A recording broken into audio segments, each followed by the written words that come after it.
Kota Pematang Siantar adalah salah satu kota di Provinsi Sumatera Utara dan kota terbesar kedua di provinsi tersebut setelah Medan.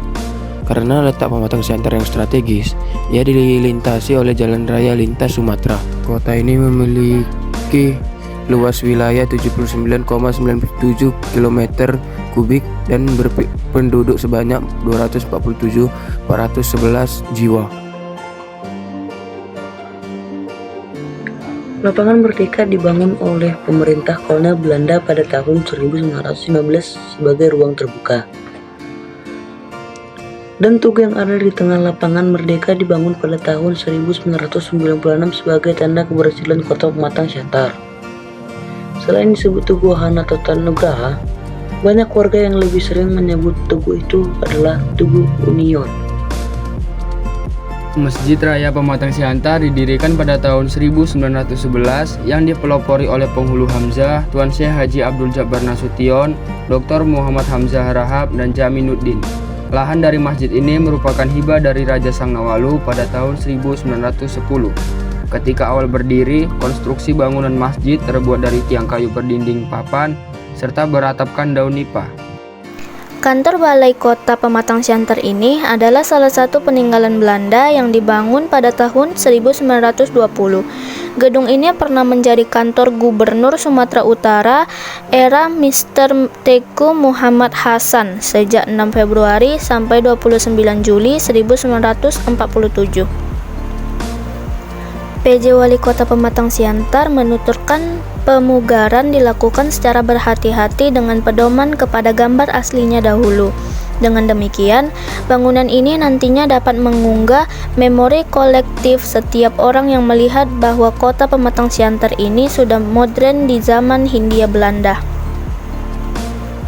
Kantor Pengadilan Negara Pematang Siantar berlokasi di Jalan Jenderal Sudirman 05, dibangun pada masa kolonial Belanda sekitar tahun 1904. Ketika dibangun, gedung berarsitektur Eropa ini masih dimanfaatkan sebagai kantor asisten Keresdenan Belanda. Baru pada tahun 1934 gedung ini dijadikan sebagai tempat penyelesaian perkara atau kerapatan Nabalon yang menjadi cikal bakal kantor pengadilan negara. Sekarang saya akan menjelaskan tentang penjajahan yang terjadi di Kota Pematang Siantar. Pertama, terjadinya masuknya Belanda di daerah Simalungun, Sumatera Utara pada tahun 1907. Berakhirlah kekuasaan raja-raja kontrolir Belanda yang semula kedudukan di perdagangan pada tahun 1907 dipindahkan ke Pematang Siantar. Saat itu, Pematang Siantar berkembang menjadi daerah yang banyak dikunjungi oleh pendatang baru. Lalu, yang kedua, Jepang. Pada masa kedudukan Jepang, Dewan dihapus dan berubah menjadi Siantar State. Pematang Siantar kembali menjadi daerah otonomi berdasarkan Undang-Undang Nomor 22 Tahun 1948. Tahun Gemeente menjadi kota Kabupaten Simalungun dan wali kota dirangkap oleh Bupati Simalungun sampai tahun 1957. Halo Ibu, dengan Ibu siapa ya? Dengan Ibu Sabrina. Oke, Ibu Sabrina lahir di Kota Pematang Siantar? Benar, Dek. Nah, saya mau Ibu menjelaskan sedikit yang Ibu tahu tentang Kota Pematang Siantar, Bu. Boleh, sedikit saja ya yang saya tahu. Iya, Bu.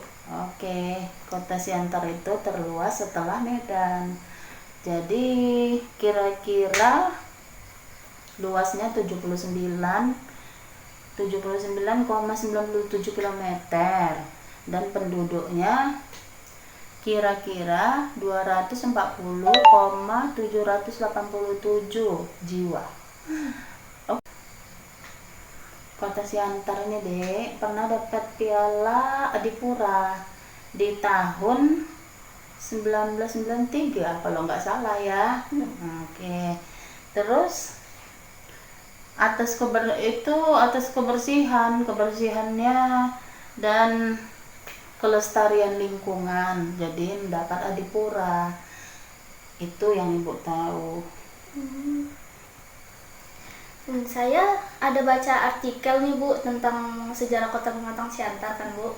Yang saya baca itu katanya Kota Pematang Siantar itu punya 3 kecamatan ya Bu. Benar sekali itu. Tapi di tanggal 10 Maret tahun 1986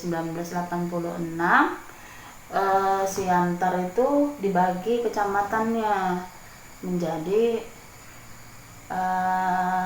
berapa ya kecamatan, kita iniin aja lah ya, kecamatannya Kecamatan Siantar Utara, Timur, Barat, Siantar Martoba, Siantar Marihat.